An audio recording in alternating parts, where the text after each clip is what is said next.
Good morning my dear student. मैं Nitish sir आप लोगों के लिए फिजिक्स का अगला वीडियो लेके आया हूँ।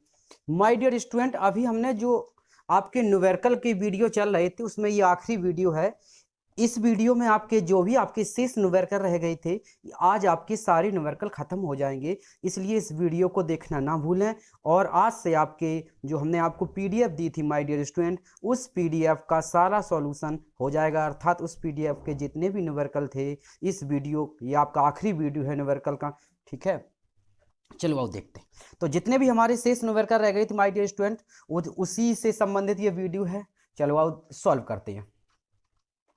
उसमें हमने आपको जहां तक न्यूमेरिकल बता रखे थे ये उसके आगे के हैं। तो माय डियर स्टूडेंट, सबसे पहला जो आपका न्यूमेरिकल है वो आपका ये है। सबसे पहला न्यूमेरिकल देखो ध्यान से, क्या है? एक बूंद। सवाल है, एक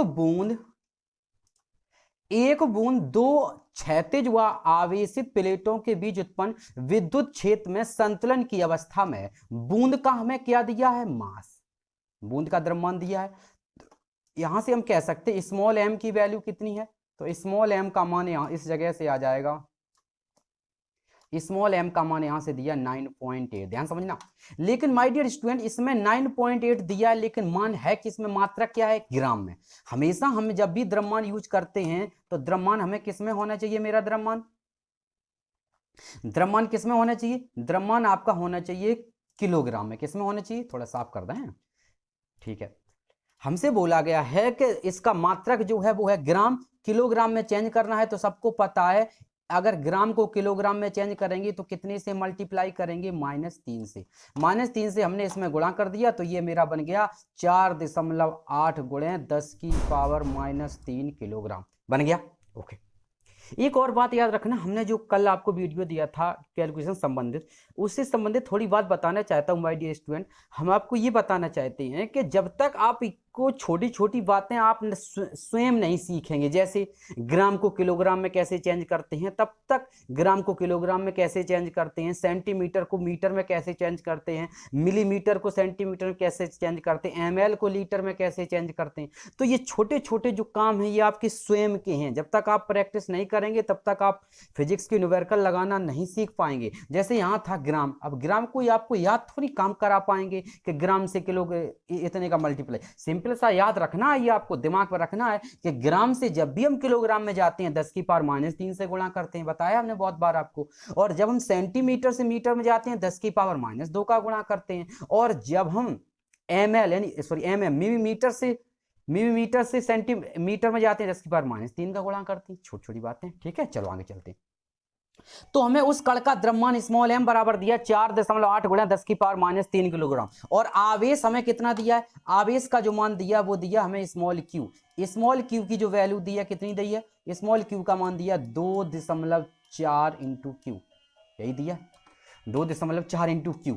क्यू मतलब ये क्यू या सी मान लो। ठीक है, 2.4 इंटू सी। सी क्यों लिया? क्योंकि यहां पर सी मतलब कूलाम। सी मतलब क्या है माय डियर स्टूडेंट? कूलाम।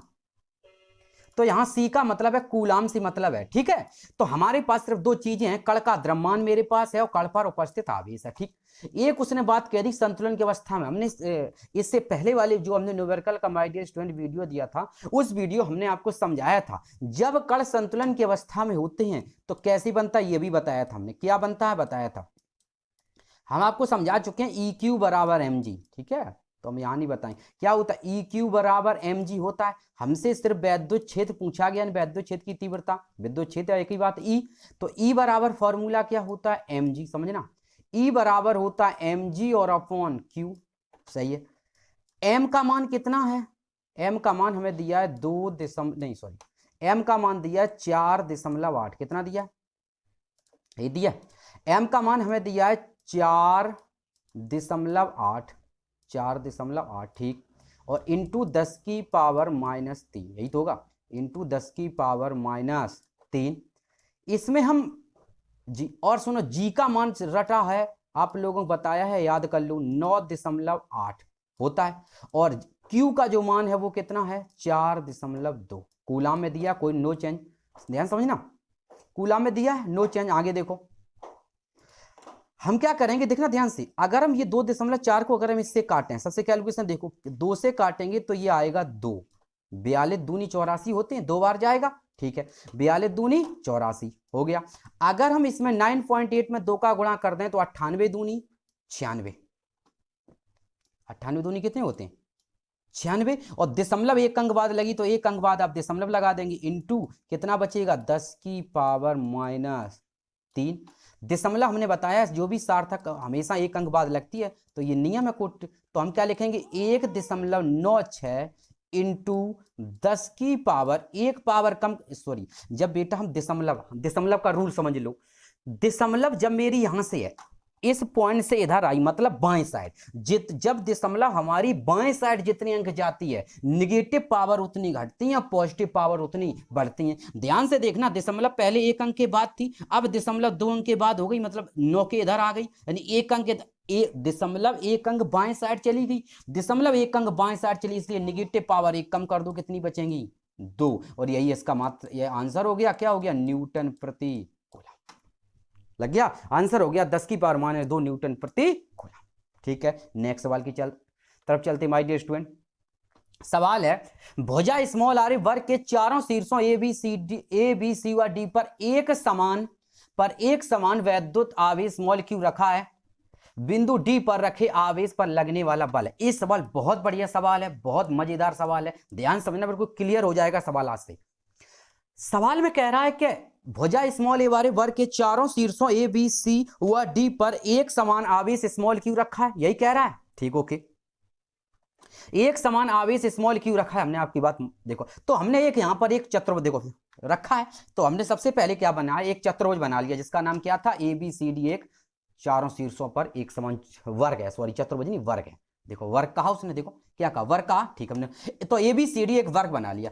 एक चीज उसने और कही है, वर्ग जो है बेटा उसकी भुजा कितनी है स्मॉल ए। ध्यान से देखना, ये जो वर्ग है थोड़ा बहुत 19 हो सकता है, आप वर्ग मान के चलें, ठीक है, हमने वर्ग टाइप का ना कहने लगो थोड़ा सा ज्यादा हो गया चतुर्भुज आयत टाइप का लग रहा, तो वो कुछ भी नहीं, आप वर्ग मान के चलें, ठीक है।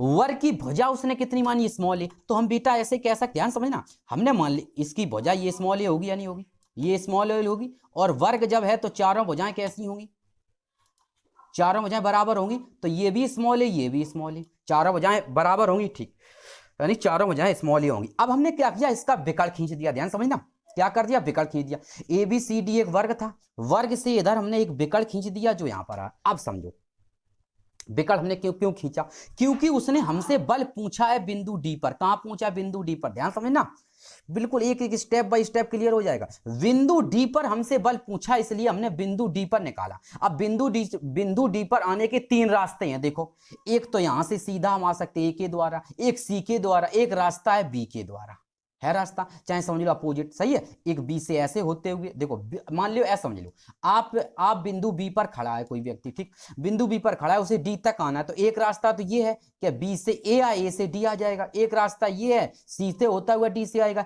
एक रास्ता ये डायरेक्ट विकर्ण करके आ जाएगा डी पर, ऐसा समझ लो, ठीक है। तो हमारे पास यहाँ 3 बन गए, बल भी हमारे पास, देखो ए जो है इसके द्वारा बल लगेगा एफ ए, देखो एफ ए बोले या डी ए बोले या ए डी बोलते हैं, एक ही बात है, हम यहाँ पर ए डी भी लिख सकते हैं, ठीक है, क्यों, क्योंकि ये बिंदु डी है तो ए और डी दो के बीच में बल लगेगा, तो इसलिए हमने मान लिया एफ ए डी या एफ ए मान लो, कुछ समझाने के लिए बताया, ठीक।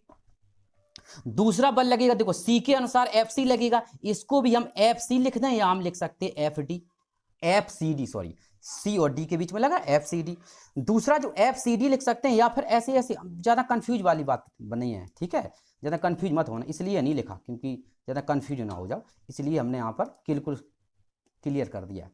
चलो आगे चलो, इतनी बात क्लियर है, मतलब इसके अनुसार जैसे ए के अनुसार डी लग रहा है तो हम इसको कह सकते हैं एफ ए डी या F D A F C D है, तो हमने एक एक मान लो, इस पर बल एफ, या फिर आप ऐसे मान सकते हैं F1 F2 F3 ऐसे मान सकते हैं, कोई दिक्कत तो नहीं, ठीक है। तो इसके अनुसार एफ ए, इसके अनुसार एफ सी, और ये जो बिंदु बी है इसके अनुसार जो बल लग रहा है वो लगेगा एफ वी, ठीक है। इसमें कोई वैसी बात तो करी नहीं गई है कि डायरेक्शन की वेक्टर के रूप में हो, ठीक है, कोई वेक्टर के रूप में तो फॉर्म दी नहीं है, कई सवाल में कहा है उसने कि दिशा के अनुसार बताओ, तो ऐसा कुछ है नहीं, इसलिए हम बिल्कुल स्वतंत्र हैं, चाहे एफ ए लिखें चाहे एफ डी लिखें, कोई टेंशन नहीं, ठीक है, इसलिए भी सिंपल भाषा। अब देखो फिर समझ लो, ए बी सी डी एक वर्ग है, ए बी सी डी एक वर्ग है, ठीक, इसकी भुजा स्मॉल ए है, तो हमें बिंदु डी तक आना है, क्योंकि बिंदु डी पर हमसे बल पूछा है, बिंदु डी तक आना है तो हमारे पास 3 रास्ते हैं, या तो ए से होते हुए आए, बी पर कोई पर्सन है, या तो ए से होते हुए डी पहुंचे, या सी से होकर डी पहुंचे, या डायरेक्ट बी से डी पहुंचे विकर्ण के द्वारा। ठीक, तो हमारे पास 3 बल लग गए। अब ध्यान से समझना बेटा, ये जो हमारा पूरा कोण बनता है कितने का बनता है, 90 का बनता है। ये पूरा कोण जो होगा 90 का बनेगा, लेकिन हम हाफ हाफ की बात करें तो ये मेरा 45 का बनेगा, 45 का बनेगा या नहीं। ध्यान समझना, देखो हम बता दें, ये जो बेटा न्यूमेरिकल है ये आपको कहीं कहीं किसी बुक में का बहुत सारी बुकों में ऐसे ही करके दिया जाएगा कि आपको पहले ये निकाल लो, मतलब ये एफ ए निकालो, फिर इनका परिणामी निकाल लो गुणोत्तर माध्य करके। ठीक है, तो वो तरीका नहीं, हम आपको सिर्फ कोण के द्वारा बताएंगे, बिल्कुल इजी तरीका लगेगा। तो देखो पूरा कोण 90 का था, जब ये बीच में विकर्ण हमने खींच दिया एफ बी, तो ये आधे आधे कोण हो गए। मेरे कहने का मतलब है 45 अंश का कोण बनेगा नीचे, और 45 अंश का कोण बनेगा 45 अंश का कोण बनेगा नीचे, और 45 अंश का कोण बनेगा ऊपर। इस जगह तक कोई प्रॉब्लम किसी को तो बताओ, यहां तक कोई प्रॉब्लम नहीं। ठीक, आगे देखो, अब मुझे पता है ABCD आपका एक वर्ग है। ठीक, तो देखना बेटा, हम इसमें ज्यादा कैलकुलेशन नहीं करेंगे, बस समझा देंगे। तो हमारा प्रत्येक ये DC की लंबाई A है, CB की लंबाई A है, या BC की लंबाई A है, तो हमें ये निकालना है कर्ण। कर्ण, ये आपका समकोण त्रिभुज बन गया, ये समकोण तो कर्ण निकालना है। तो पता है बेटा, कर्ण लंब का वर्ग प्लस आधार का वर्ग, तो ये हो जाएगा A² प्लस A² √2A²। तो ये वर्गमूल ले लेंगे, तो इसकी जो माप आ जाएगी वो आ जाएगी A√2। कितनी माप आ जाएगी, A√2। आएगी या नहीं आएगी फिर बताओ, इसकी माप कितनी आ जाएगी, इसकी माप आ जाएगी माय डियर स्टूडेंट A√2। किसकी, इस विकर्ण की लंबाई। कोई दिक्कत, यहां तक बिल्कुल बात क्लियर है, बिल्कुल क्लियर हो रही। ओके, चलो आगे चलो, कोई दिक्कत तो नहीं। ठीक, तो अब हम सबसे पहले निकालेंगे अलग अलग बल निकालें। तो सबसे पहले हम निकालेंगे एफ ए। क्या निकालेंगे, एफ ए। तो एफ ए बराबर हम बल कैसे निकालेंगे, याद करो। तो हम क्या लिखेंगे, 1/4 पाई लगा दें या 9 लगा दें। तो हमने लिख दिया था 1/4 पाई एप्सिलॉन 0। यही बनेगा, क्या बनेगा, 1/4 पाई एप्सिलॉन 0 बन गया। अब ध्यान से देखना बेटा, हम बिल्कुल सिंपल करें। एक चीज और उसने कहा है, देखो भुजा स्मॉल आर वर्ग के ABCD के प्रत्येक कोने पर, देखना ध्यान से क्या कहा है, उसने कहा एक समान आवेश स्मॉल क्यू रखा है। मतलब इस बिंदु पर आवेश स्मॉल क्यू, इस बिंदु पर आवेश स्मॉल क्यू, और इस बिंदु पर आवेश स्मॉल क्यू, और इस बिंदु पर आवेश स्मॉल क्यू, चारों बिंदु पर समान आवेश है। तो फॉर्मूला क्या बनेगा, एफ ए बराबर 1/4 पाई एप्सिलॉन 0 क्यू अपॉन, अब ये बताओ इसके और इसके वर्ग है, वर्ग की चारों वजह बराबर है, तो इन दोनों के A और D के बीच की दूरी कितनी होगी, A। तो ये हो जाएगा 1/4 पाई एप्सिलॉन 0 इंटू A²। कोई दिक्कत, बता देना जहां तक जरा सी भी कोई आपको प्रॉब्लम क्लियर ना हो। ठीक, एफ ए निकाला। इसी प्रकार एफ सी निकाल लें, सी डी के बीच में एफ सी निकालो, सेम टू सेम ऐसे ही निकालेंगे। जब हम एफ सी निकालेंगे तो एफ सी बराबर हमारा सवाल बन जाएगा 1/4 पाई क्या बनेगा, epsilon 0, 1/4 pi epsilon 0 into Q, और बेटा इसके भी बीच की दूरी a है, तो ये हो जाएगा q अपॉन A²। क्या बन जाएगा, q अपॉन A² बन जाएगा। क्या बन गया, यहां से बन गया FC बराबर 1/4 pi epsilon 0, 1/4 pi epsilon 0 into 1/4 pi epsilon 0 into Q² upon A²। ये आपका FC निकला है। कोई दिक्कत, FA निकल गया, FC निकल गया। अब हमें क्या निकालना है, अब हम निकालेंगे FB। ध्यान समझना, इस लाइन को देखना, हम निकालेंगे FB।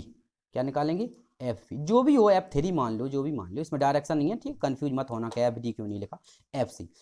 जब डायरेक्शन होती है तब थोड़ी सी आपको अलग सा दिखता है। बार बार एक जस्ट थोड़ी देर रुकें आप, बस हम थोड़ा सा ये लो। ठीक है, अब देखो FB निकालना। FB बराबर क्या हो जाएगा, फॉर्मूला 1/4 पाई एप्सिलॉन 0 बनेगा या नहीं बनेगा, ध्यान से बोला। यहां से क्या बनेगा, 1/4 पाई एप्सिलॉन 0 इंटू आवेश कितना है, वो है Q। अब देखो ध्यान से, इसके बीच की दूरी A नहीं है, क्योंकि B और D के बीच की दूरी है A√2। तो जब इसका वर्ग करेंगे √2 का हो जाएगा 2, और इसका वर्ग करेंगे तो ये हो जाएगा A²। निकला है, कोई दिक्कत यहां तक? यानी एफ ए का मान जो निकला आपके पास वो निकला 1/4πε0 into Q upon A square. F C का मान निकला 1/4πε0 Q upon A square. F V का जो आपका मान निकला वो निकला 1/4πε0 into Q upon 2a square. क्या निकला? 1/4πε0 into Q upon 2a square निकला। चलो कोई दिक्कत यहां तक नहीं। हमें निकालना है बिंदु डी पर, ये कोण 45 है, इसे याद रखना। ठीक है, आगे देखो, हमें निकालना है बल एफ। क्या निकालना है? एफ निकालना है, ध्यान समझना, हमें एफ निकालना है। तो एफ कैसे निकालेंगे? एफ बराबर, ध्यान समझना, एफ बराबर सबसे पहले तो मेरे पास बल लग रहा है, सबसे पहले तो मेरा बीच वाला बल लग रहा है जिसे हमने बोला एफ बी। एफ बी बल लग रहा है बिकड़ वाला, ठीक है, एफ बी प्लस दूसरा बल कौन सा लग रहा? देखो ध्यान से, पीछे चलेगा। देखो मेरे पास दो बल लग रहे हैं, ये एफ वी था बीच में, इसमें कोई कोण नहीं था, 0 अंश का मानेंगे।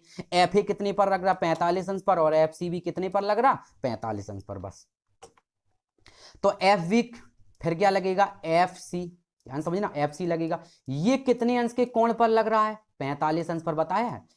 कोण से बिल्कुल क्लियर, बिल्कुल इजी तरीका समझ में आ जाएगा। प्लस फिर एक और बल लग रहा है जिसका नाम है एफ ए। क्या लग रहा है? एफ ए लग रहा है।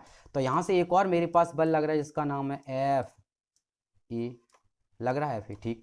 और ये जो कोण है, ये जो एफ ए लग रहा है वो मेरे पास कितने अंश का लग रहा है? कॉस 45। ये भी कॉस 45 पर जाएगा, ठीक, कॉस 45 पर जाएगा, ठीक है, क्योंकि ये अभी पीछे वाली सवाल का दिख रहा है, ठीक है, ये कुछ नहीं। तो ये एफ ए कॉस 45 पर जाएगा, ठीक। कोई दिक्कत यहां तक? पहले बताओ, कोई दिक्कत नहीं, आगे चलो। हमें निकालना है एफ ए, ध्यान समझना, हमें निकालना एफ। तो एफ निकालना, हम एफ बराबर कैसे लिखेंगे? देखो एफ बराबर, एफ बी का मान हम पीछे निकाल चुके हैं, अभी कितना है? एफ बी का मान हमने निकाला वो है 1/4 पाई, ये निकाला है। क्या हो रहा है? एक से जस्ट, ठीक है, 1/4 पाई, 1/4 पाई और क्या लिखा है? Epsilon 0, 1/4 pi epsilon 0 into F B का मान ऊपर तो हमारा क्यू था क्यू, ठीक, क्यू अपॉन नीचे क्या आया था? नीचे आपका आया था 2a स्क्वायर। क्या आया था?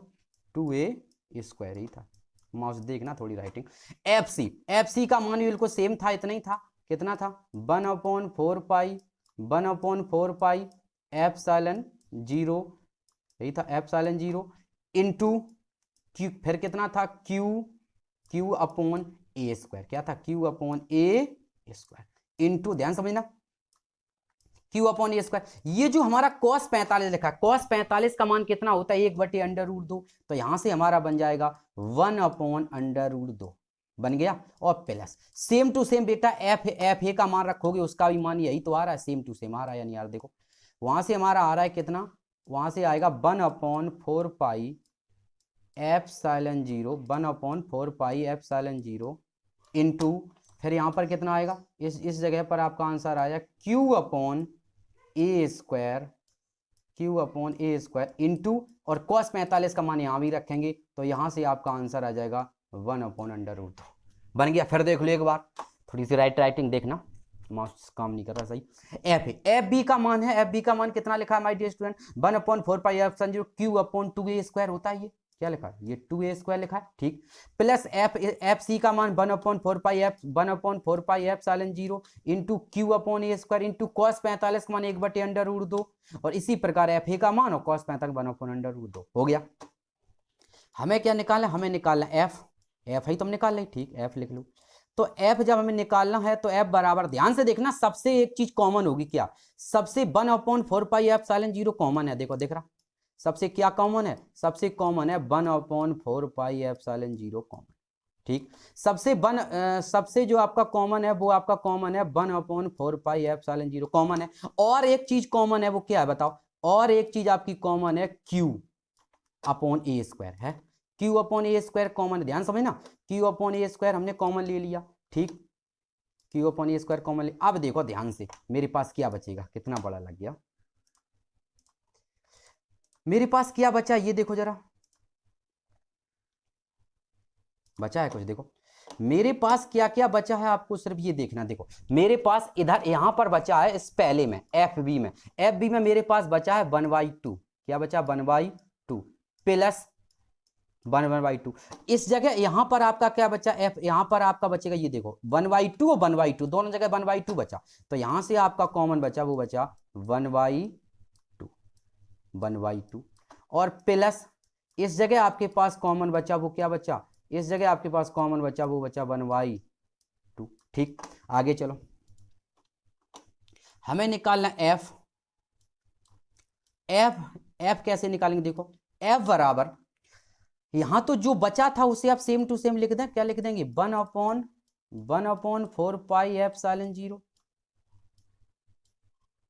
1/4 पाई एप्सिलॉन 0 लिख दिया। और यहां क्या बचेगा? Q/A² लिख दिया। ठीक, ब्रैकेट में आपके पास क्या बचा? ब्रैकेट में देखो, ब्रैकेट में देखना, यहाँ 1/2, यहाँ प्लस 1/2, यहाँ प्लस 1/2, तो हमारे पास लासा कितना आएगा? ध्यान से बोलना। तो यहां से बेटा हम लासा ले लें 2/2। कितना आंसर आएगा? तो यहां से हम लासा ले लें 2, या तुम 2 ले लें डायरेक्ट, अगर आप सॉल्व कर पाओ 2 आएगा। ठीक, 2 ले लिया, यहां से लासा मेरा 2 आएगा। जब 2 में 2 का भाग देंगे तो यहाँ 1 आएगा, भिन्न बन गई। अब यहाँ प्लस आएगा, बनेगा √2 का भाग 2 में, √2 का भाग जब 2 में देंगे, √2 का भाग 2 में देंगे तो √2 आएगा, और तो ऊपर हमारा आ जाएगा √2। क्या आ जाएगा? ये आ जाएगा √2, और ये कितना आ जाएगा? ये आपका यहां से आ जाएगा √2। ध्यान समझना, यहां से आपका आ जाएगा आंसर आ जाएगा √2। बन गया। और बस यहीं से आपको सॉल्व करना है। कैसे? देखो, या तो यही बस ये √2 प्लस √2 जोड़ देंगे तो ये आंसर आ जाएगा आपका फाइनल। एफ बराबर 1/4 pi epsilon 0 1/4 pi epsilon Q/A²। ये क्या लिखा है? ये लिखा है Q/A², ब्रैकेट में हो जाएगा 1 + 2√2/2। यही आपका फाइनल आंसर हो जाएगा। ठीक, समझ में आया? क्लियर हुआ? चलो, अगर क्लियर हुआ तो आगे बढ़ते हैं अगले सवाल की तरफ। अगला सवाल है, एक समबाहु त्रिभुज ABC के शीर्ष A पर इतने माइक्रोकूलाम यानी 0.100 माइक्रोकूलाम का एक बिंदु आवेश रखा है। B पर 3 B व C के मध्य बिंदु पर वैद्युत क्षेत्र की तीव्रता ज्ञात करनी है। त्रिभुज की भुजा 10 है। ठीक है, तो हमने मान लिया एक आपका त्रिभुज है। ध्यान समझना, ये आपका त्रिभुज जिसका नाम क्या है? A। समझना, A B और C। ठीक है, ABC आपका एक त्रिभुज है। इस त्रिभुज पर हमने एक यहां से विकर्ण खींच दिया, लंब डाल दिया, मतलब आधा कर दिया। समबाहु त्रिभुज है तो माध्यिका और लंब एक ही होंगे, आधा कर दिया। आप ध्यान समझना, ये मान लो मिलता है बिंदु D पर। कितने पर मिलता है? बिंदु D पर। ठीक, त्रिभुज जो है बेटा, त्रिभुज की भुजा कितनी है? वो है 10 सेंटीमीटर, मतलब त्रिभुज की प्रत्येक भुजा 10 सेंटीमीटर है। ध्यान समझना, तो हम ये कह सकते ये वाली भुजा हमारी 10 होगी, ये वाली भुजा मेरी 10 होगी, और सभी भुजाएं 10 होंगी, तो ये वाली पूरी 10 होगी बेटा। अगर हम B और C की बात करें 10 होगी, अगर हम आधे की बात करें तो इतनी कितनी होगी? 5 होगी। ये वाली आपकी 10, ध्यान समझना, 10 सेंटीमीटर में ये वाली आपकी 10 है, कड़ आपका 10 है, लंब आपका 5 है। ये कितना होगा? तो पता है √10 का वर्ग होता है 100, 5 का वर्ग होता है 25, तो 100 में से 25 जाएंगी, बचेगा कितना? 75। कितना बचेगा? 75। तो ये हमारा आंसर 75। तो ये हमारा आंसर आ गया कितना? √75। कितना आएगा? √75 ही तो आएगा। ठीक है, √75 आएगा, तो ये हमारा आंसर आ जाएगा √75। ठीक, ओके, यहाँ तक कोई दिक्कत? ठीक, तो ये हमारा आंसर आ गया। यहाँ तक कितना आ गया? वो आ गया √75। कितना आ गया? √75। ठीक है, ये √75 आ गया। कौन सा? ये जो हमने अभी लंब यानी माध्यिका या लंब जो भी मानो डाला, 75 आ गया। उसने बोला है B और C के मध्य बिंदु। देखो ध्यान से क्या कहा उसने, कहा है B और C के मध्य बिंदु, तो B और C का मध्य बिंदु का D है। इन दोनों के बीच हमसे क्या पूछा है? तीव्रता पूछी। अब तो लगी जाएगा। देखो कैसे, थोड़ा और बता दें। आवेश हमें दिया है, आवेश हमें दिया है, Q का मान हमें सवाल में दिया है। Q का मान हमें कितना दिया? Q का मान हमें सवाल में दिया है 0.1 माइक्रोकूलम। देखो 0.1 के बाद 2 जीरो लगी, वो सिर्फ आपको घुमाने के लिए दी है, कोई काम नहीं है। तो 0.1 माइक्रोकूलम में चेंज करोगे 10 की पावर -6, 1 दशमलव और गायब कर दो तो हमारा आंसर आ जाएगा 10 की पावर -7। कितना आ जाएगा? 10 की पावर -7 कूलम। तो आवेश हमारे पास है 10 की पावर -7 कूलम। अगर हम बीच की दूरी की बात करें, आर का मान, तो स्मॉल आर का जो मान है वो कितना दिया है? स्मॉल आर का मान हमारे पास हो जाएगा √75। कितना हो जाएगा? स्मॉल आर का मान यही तो होगा माय डियर स्टूडेंट, कितना हो जाएगा? √75। हो गया। हमसे पूछा वैद्युत की तीव्रता, वैद्युत तो ई बराबर लगाते हैं फॉर्मूला। ई बराबर क्या लगाएंगे बताओ, ई बराबर मान कितना होता है 1/4 पाई का मान, ये हो जाएगा आपका 9 यानी 9 × 10⁻⁹ यही होगा। और इंटू क्या होता है क्यू, क्यू का मान हमें दिया है 10⁻⁻7, कितना दिया 10⁻⁻7। कैसे, जब हमने कूलम में चेंज किया। ठीक, आर नीचे आर स्क्वायर होता है, आर का मान है लला आर का मान है बेटा √75, आर स्क्वायर का मान सिर्फ 75 ही तो आएगा, क्योंकि अंडर से अंडर कैंसिल हो जाएगा। आएगा या नहीं आएगा बताओ, कितना आएगा 75 आएगा। बस अब इसे सॉल्व कर लेना, सॉल्व तो कर ही लोगे, थोड़ा सा देख बता दें और थोड़ा सा देखो। अब सॉल्व कैसे करना है, बहुत इजी तरीका से करना। देखो मेरी में ध्यान समझना, हम कैसे सॉल्व करेंगे। सबसे पहले तो मेरे पास 9 लिखा, हमने यहाँ पर 9 लिख लिया 9। ठीक, अब पावर हटाओ, 10 की पावर प्लस की 9 है, 10 की पावर -7 कम कर दो, 10 की पावर 2 बचेंगी, 10 की पावर 2 का मतलब हो गया 100, यानी 9 में 2 जीरो और बढ़ा दो, हो गया 9 से। कितना हो गया 9 से, और नीचे हमारा कितना आएगा 75 आ गया, 75 नीचे 75 आ गया, और 75 का सीधा सीधा गुणा कर लो। देखो 75 दूनी 150 और 75 चौको 300। अब ऐसे नहीं कर पाओगे, ऐसे करो, चलो 25 से काट दो, 25 तिया 75 कर दिया, 25 तिया 75, तो 25 तिया 75 धीरे धीरे काट दो, 25 तिया 75 नीचे आ गया, 25 का 70 लिख गया, हाँ 25 तिया है, सॉरी ऐसे 25 तिया 75, 25 तिया 75, 15 80 15, फिर जीरो कितना हो गया 150, और 25 छिक्का 150 कितना आ गया 25 छिक्का 150, और 3 से अगर काट दो तो आ गया 12 तिया 36, कितना आ गया 12। तो आंसर आ गया आपका कितना 12 कूलाम, सॉरी न्यूटन प्रति कूलाम, क्या आ गया 12 न्यूटन प्रति कूलाम। ठीक है, तो ये आपका आंसर है। देख लेना कैलकुलेशन, क्योंकि 9 से मुझे 75 का मल्टीप्लाई करना है, समझ में तो आ रहा होगा, ज़्यादा वैसे भी कैलकुलेशन नहीं है। 9 से डिवाइडिंग 75 यही था। ठीक, 12 आपका आंसर आएगा, 12 न्यूटन प्रति कूलाम। ठीक, चलो नेक्स्ट सवाल की तरफ चलते हैं।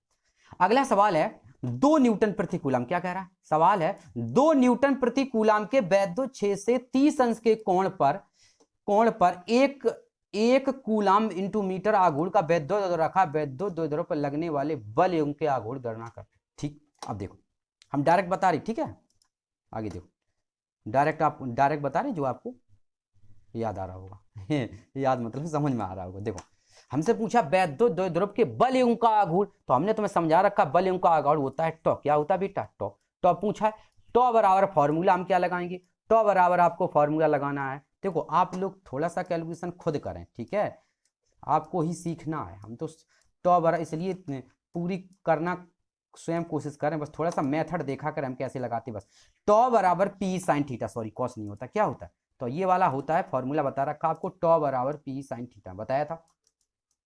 क्या बताया था, टॉ बराबर पी साइन थीटा, टॉ बराबर पी साइन थीटा बताया था। तो यहां से आपका जो फॉर्मूला है वो क्या बताया, टॉ बराबर पी साइन थीटा। हो गया, कोई दिक्कत यहाँ तक। ठीक, अब हमें पता है बिल्कुल सिंपल, टॉ बराबर पी साइन थीटा हो गया।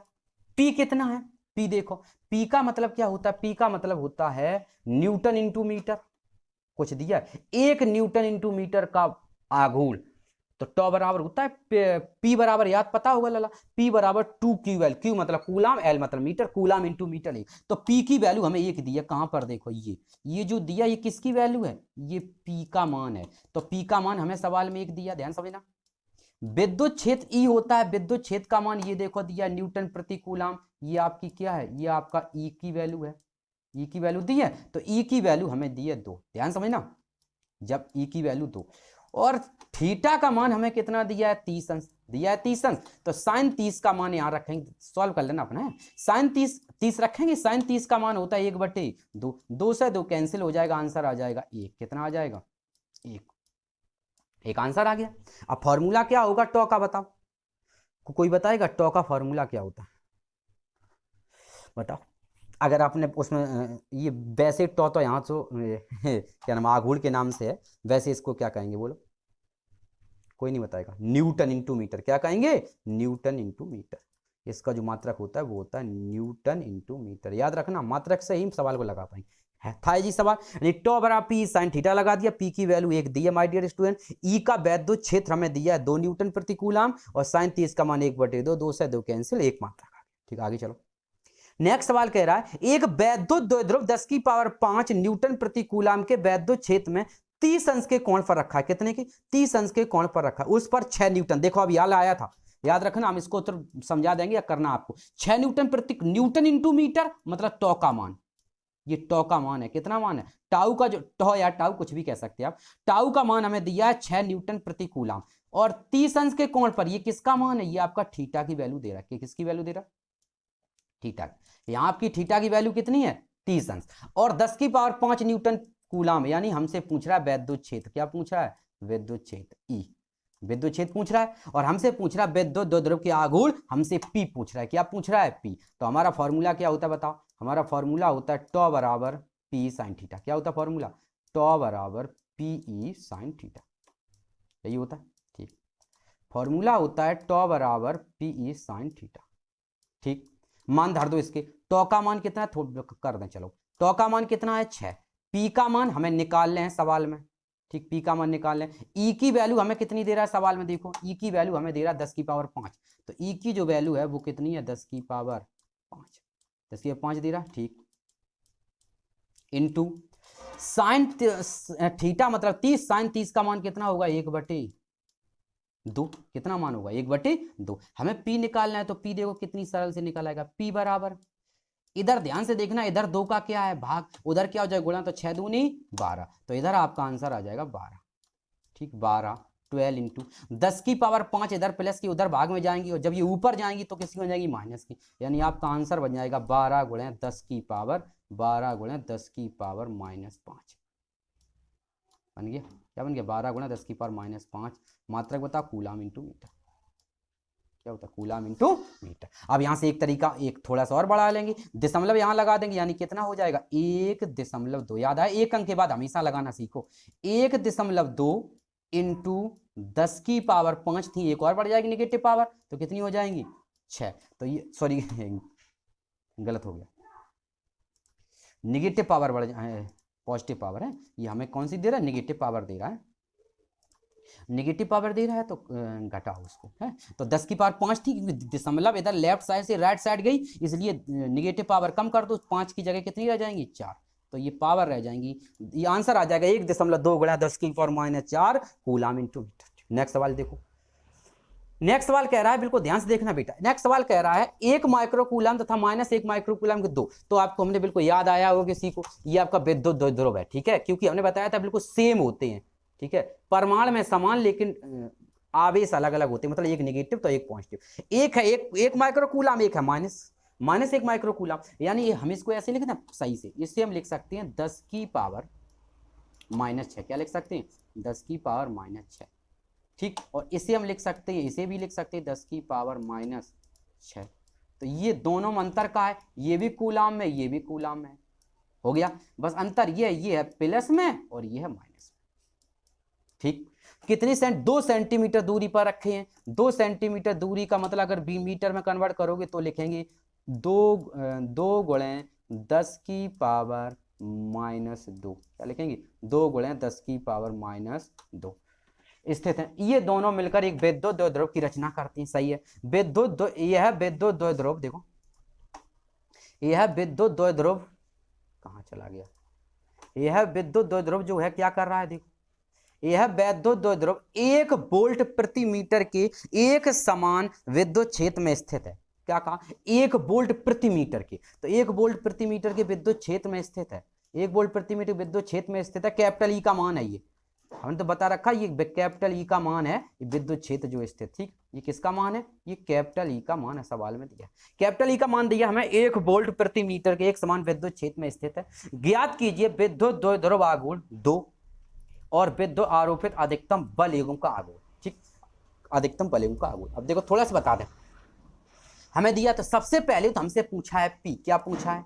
पी, ध्यान समझना, सॉरी पी पूछा, लिख रही है कहाँ दिमाग है। पी सबसे पहले तो हमसे क्या पूछा माय डियर स्टूडेंट? हमसे पी पूछा है। ठीक, चलो आ जाओ। हमसे जब पी पूछा है तो पी बराबर फॉर्मूला क्या होता है बताओ? पी बराबर होता है 2QL। क्या होता है फॉर्मूला? P बराबर 2QL होता है। तो फॉर्मूला होता है मेरा P बराबर 2QL। Q का मान हमें सवाल में दिया है, कितना है देखो 10, चाहे जौन सा एक ले लो, याद होगा, तो इसका मान हो जाएगा 10 की पावर -6 हो गया, ध्यान समझना, इंटू 2L। ध्यान रखना जो ये बीच की दूरी होती है ये L का मान नहीं होता माय डियर स्टूडेंट, ये पूरे 2L का मान होता है, सही है, क्योंकि पूरी दूरी अल्प दूरी 2L मानते हैं, तो इसका मान हो गया 2 इंटू 10 की पावर -2 हो गया, -2, और इसका गुणा करें तो ये हो जाएगा 2 यानी 2 इंटू 10 की पावर 6 और 2 कितनी हो जाएंगे 8, तो 2 गुणे 10 की पावर -8, इसका मात्रक हो जाएगा कूलाम इंटू मीटर। ये आ गया पहला आंसर है, बहुत सरल था। तो यहां से वैद्युत द्विध्रुव आ गया, P बराबर 2 गुणा 10 की पावर -8 कूलाम इंटू मीटर। दूसरा पूछा विद्युत द्विध्रुव पर आरोपित अधिकतम बलयुग्म का आघूर्ण, सुनना ध्यान से, अब ये पीछे बता चुके, थोड़ा समझाएंगे, बाद बाकी कर लेना। फॉर्मूला होता है टॉ बराबर क्या होता है, टॉ बराबर फॉर्मूला होता है P साइन थीटा, कितना होता है, टॉ बराबर फॉर्मूला होता है PE साइन थीटा, सही है, टॉ बराबर फॉर्मूला होता है आपका PE sine theta, okay, PE sine theta. अब मुझे पता है अधिकतम की बात कर, सुनना, अधिकतम की जब बात करता है, क्योंकि सवाल में कहीं आपको कोण तो नहीं दिया, ठीक, जब अधिकतम की बात करता है तो एक बात याद कर लो, जब अधिकतम की बात करता है तो साइन में सबसे बड़ा मान कितना होता है 1, और कितने का होता है साइन 90 का, तो बस है, अधिकतम की बात करता है मतलब साइन थीटा की पूरी वैल्यू हम कितनी रखेंगे 1, तभी अधिकतम होगा। और न्यूनतम की बात करें तो -1 रखते ही बताया था, तो यहां से ये पूरा हो गया, खत्म हो गया, क्योंकि साइन 90 का 1 रख देंगे तो हमारा यहां से, और ये क्या बनेगा टॉ मैक्सिमम, यहां पर मैक्सिमम लगता है, और ये P का मान 2 गुणा 10 की पावर -8, E का मान 1 वोल्ट, तो ये भी आंसर आ जाएगा 2 गुणा 10 की पावर -8 न्यूटन इंटू, ठीक है, ओके। आज से आपके जितने भी सवाल थे वो आपके सारे कंप्लीट हो चुके हैं, ठीक है। इसी के साथ ही मैं नीतीश सर आप लोगों से विदा लेता हूं। अब आपका जो भी नेक्स्ट चैप्टर लेके आएंगे, इस चैप्टर के आपके थोड़े से रह गए होंगे, जैसे इस चैप्टर के आपके थोड़े से कंप्लीट, ठीक है। इसी के साथ ही मैं नीतीश सर आप लोगों से, मेरे कहने का ये मतलब है इस चैप्टर के आपके थोड़े से सवाल या कुछ रह गए होंगे, जैसे कौन सा, ये पूरे हो गए, हाँ सही है, सही पूरे हो गए, हम समझ रहे कुछ रह गए होंगे, नहीं, ठीक है। तो इस चैप्टर के आपके सारे सवाल कंप्लीट हो चुके हैं, ठीक है। अब हम ये बता रहे हैं इस चैप्टर में हमने आपको एक चीज और पढ़ा रखी है, वो आपकी किसी बुक में माय डियर स्टूडेंट अलग से दी होगी, जैसे वैद्युत विभव का नाम सुना है, वो किसी बुक में अलग से दिया है, वैसे अधिकतर बुकों में अलग एक चैप्टर बना दिया, पहले इकट्ठे था, ठीक है। उसे हमने इसमें इंक्लूड करके इसलिए पढ़ाया था, जैसे हमने आपको अक्षीय और निरक्षीय वाली डेरिवेशन कराई थी, तो यहाँ तीव्रता पढ़ाते, फिर आपको वहां पढ़ाते, अगर तीसरे चैप्टर में फिर तब तक आप भूल जाते, ठीक है, इसलिए हमने आपको विभव पढ़ा रखे। अब विभव के जो न्यूमेरिकल होंगे वो हम इस गॉस की जो अगला चैप्टर है गॉस की प्रमेय, उसी के साथ हम वैद्युत विभव के भी न्यूमेरिकल लगाएंगे, ठीक है। अब आपके यहां से न्यूमेरिकल जो भी आपकी सीट थी वो हम लगवा चुके हैं, अब आप प्रैक्टिस कर लें, डेरिवेशन कर लें, ठीक है। जब प्रैक्टिस कर लें, आप अपना डेरिवेशन कंप्लीट कर लें, जो भी हम करा चुके हैं, अब आपका नेक्स्ट चैप्टर करवाएंगे और उसे पढ़ के आना है, ठीक है। इसी के साथ ही अब आपका सोमवार को हो सकता है, सोमवार या मंगल को जब भी हो पाए, देखते हैं, ओके।